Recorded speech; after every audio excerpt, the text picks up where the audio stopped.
Hello everyone. स्वागत है आप सभी का आपके अपने YouTube channel unique GK by Arvind में। आज हम आपके लिए लेकर आए हैं गज़ल, जिसके कवि हैं फिराक गोरखपुरी।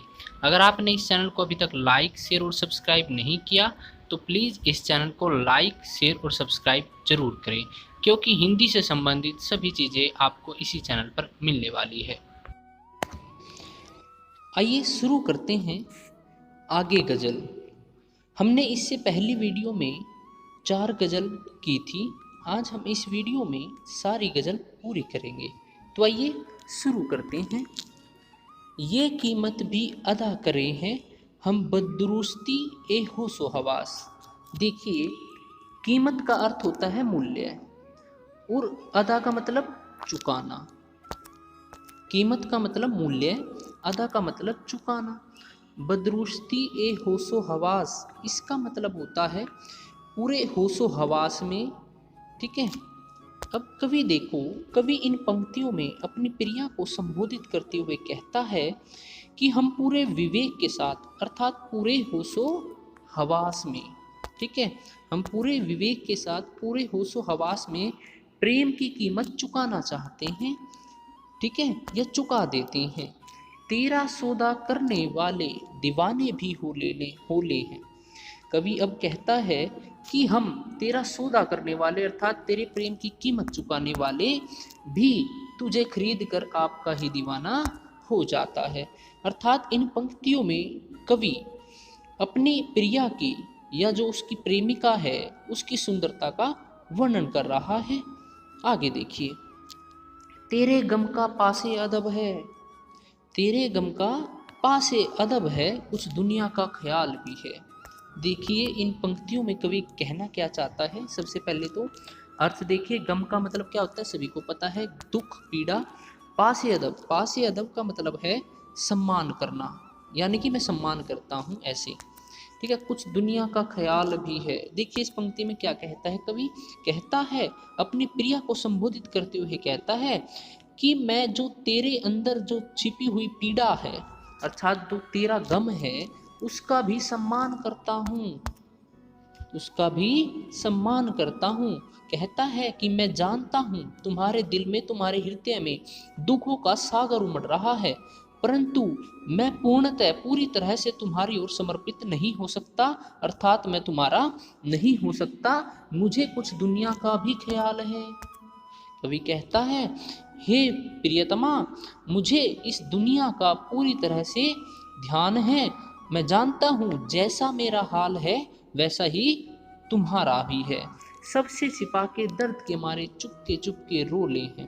अब कवि कहता है कि मैं दुनिया को नहीं दिखाना चाहता, अपने संबंधों के बारे में दुनिया को नहीं बताना चाहता। मैं जो मेरे गम है मैं उनको अंदर ही छिपाकर चुपके से जब जहाँ कोई नहीं हो एकांत में रो लेता हूँ। आगे देखिए, अब कवि कहता है, आगे देखिए, फितरत का कायम है तवाजून आलमे हुस्नो इश्क में भी। देखिए कवि क्या कहता है, फितरत, फितरत का मतलब सभी जानते हैं, स्वभाव या प्रकृति या आदत बोल सकते हो आप इसको। तवाजुन क्या होता है, संतुलन, संतुलन। और आलमे हुस्नो इश्क, इसका मतलब है हुस्नो इश्क का आलम, इश्क का आलम मतलब खुमार। ठीक है। अब देखिए कवि क्या कहता है इन पंक्तियों में, कवि कहता है कि मोहब्बत का नशा जो वो प्रेम करता था अपनी प्रिया को आज भी उसके अंदर समाया हुआ है। कहता है हुस्ने इश्क का आलम यह है, हुस्ने इश्क का आलम यह है कि उसमें जो उसकी प्रियतमा अर्थात प्रेमिका है उसके अंदर आज भी उसकी आदतें उसके अंदर दिखाई देती है। अर्थात कवि के अंदर आज भी उसके प्रियतमा की जो आदतें थी, जो स्वभाव थी, वो आज भी उसके अंदर कायम है, मतलब आज भी उसके अंदर उसकी मोहब्बत का नशा कायम है। आगे देखिए, उसको उतना ही पाते हैं खुद को जितना खोले हैं। अब कवि कहता है कि जब भी मैं अपने अंदर उस खोई हुई प्रियतमा को ढूंढने की कोशिश करता हूँ तो उसकी और अधिक अर्थात मैं खो जाता हूँ तो उसकी और अधिक मुझे याद आ जाती है। अर्थात मैं जितना उसको भूलना चाहता हूँ मुझे उतनी ही उसकी याद आ जाती है। आगे देखिए, आगे क्या कहता है कवि, आबो ताब अशआर न पूछो तुम भी आंखें रखे हो। इसका मतलब क्या है? आबो ताब अशआर, इसका मतलब है चमक दमक के साथ। आबो आबो ताब अशआर का मतलब है चमक दमक के साथ। कहता है कि कवि अपनी प्रियतमा प्रेमिका को संबोधित करते हुए कह रहा है कि हे प्रिय, तुम मुझे पूरी चमक दमक के साथ पूरी बातें मत पूछो। कहता है पूरी चमक दमक के साथ मुझसे बातें मत पूछो, न पूछो। तुम भी आंखें रखे हो, जो कुछ घट रहा है, जो हमारी जिंदगी में हो रहा है, वो सब तुम भी देख रहे हो। क्या तुम्हारे पास आंखें नहीं हैं? मुझसे ये बातें बार बार अर्थात पूरी चमक दमक के साथ पूर्ण रूप से मत पूछो। ये जगमग बैंतों की दमक है या हम मोतीरे रोले हैं। बैंतों क्या होता है? शेर शायरी जो भी है, बैंतों का मतलब क्या होता है? शेर। या हम मोती रोले हैं। कवि कहता है, कवि संदेह प्रकट करते हुए कहता है कि ऐसा लगता है ये जगमगाते शेरों की चमक है, या फिर हम मोती रोले हैं, मतलब हम मोती बिखेर रहे हैं। रोले का मतलब बिखेरना, ठीक है। रोले का मतलब क्या होता है? बिखेरना।